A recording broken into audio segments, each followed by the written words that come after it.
Okay, now that you have your print off, you're going to get a piece of transparency paper there, and you need a little piece of tape, and you're just going to tape that transparency paper onto your picture, and that way it won't shift on you while you are making your print.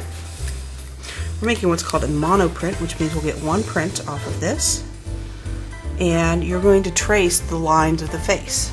I'll show you how. If you have glasses, you do go ahead and trace those glasses.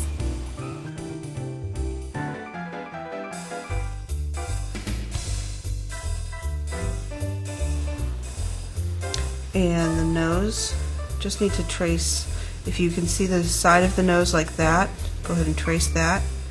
And don't forget to trace the nostril as well.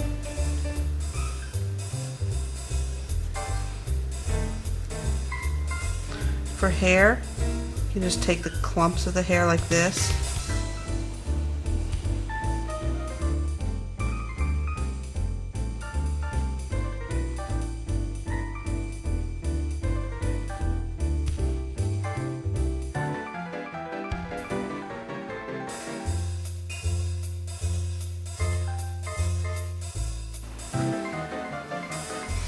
Then when you think you're all done, what you're going to do is you're just going to take it and flip it over to the back, and if that looks right and there's no gaps anywhere, then you are done. Now see, I'm not done. I forgot something right here. That doesn't look quite right.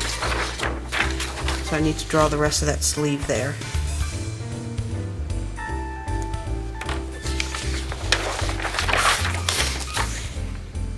Okay, and then just go ahead and just tear it off just like that, and that way that'll tell me where, which side to print on.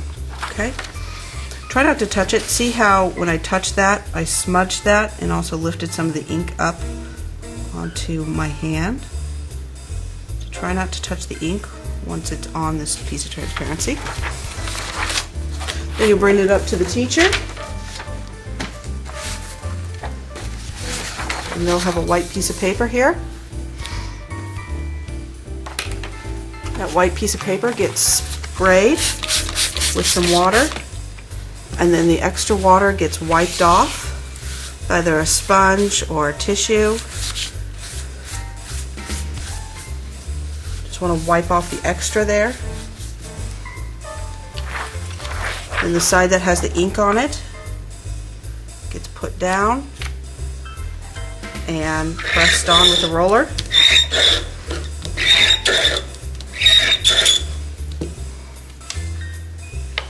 And there's your print. Now I'm going to show you how to color this in. Okay, the first thing that you want to do is pick out your colors. For this, I'm going to pick out cool colors. Then the lines that I'm going to be using are these long, sort of almost wavy lines. And what you want to do is you want to layer up your colors by coloring lightly at first and then darkening it in. See how I darkened in the chin there? And then I'm going to go ahead and color in the rest of the face using lighter colors for the highlights and darker colors for the shadows. I'm just going to continue to create those lines and continue to add more and more colors, layering up the colors in the lines.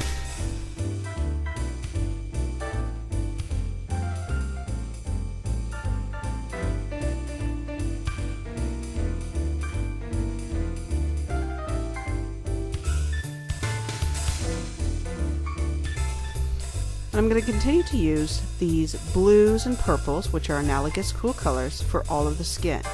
So every area is going to have its own color scheme.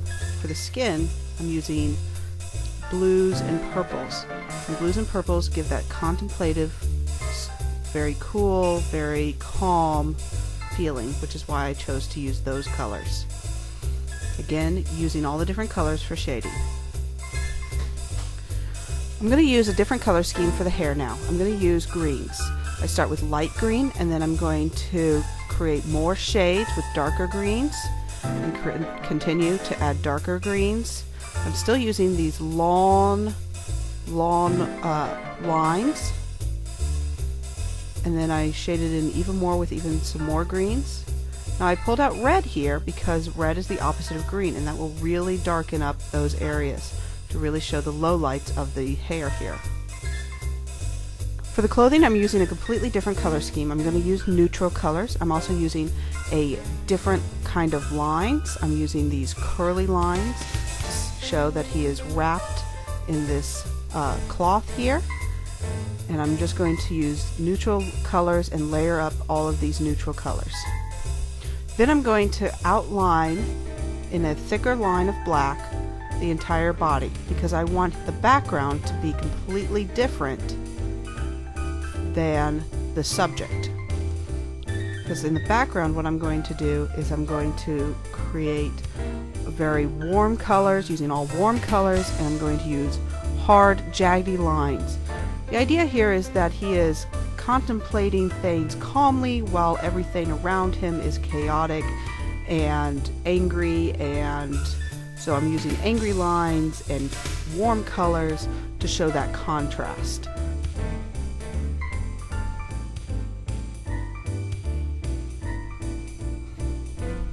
After I've added all of these lines that I want to add in, I'm going to go ahead and add in the background with a lighter color, because I want the darker colors to show up more.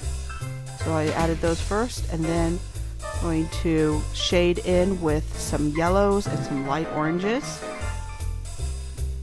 adding as I go, shading around some of the other ones, and filling in that background with yellow.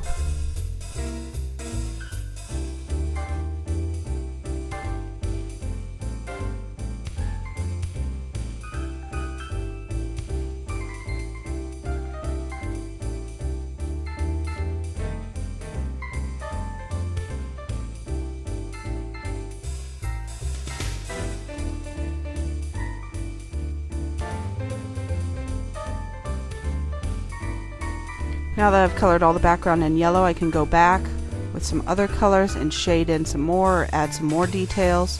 And again, I'm layering up all of these colors. Saw some places that I needed to fill in the hair and in the face. So don't want any white paper showing. Want this to be completely colored in and well shaded with lots and lots of different colors. As I continue to shade the rest of this background in, you can see that we can use crayons to create lots of different shades and tints of colors, creating a very expressive work of art.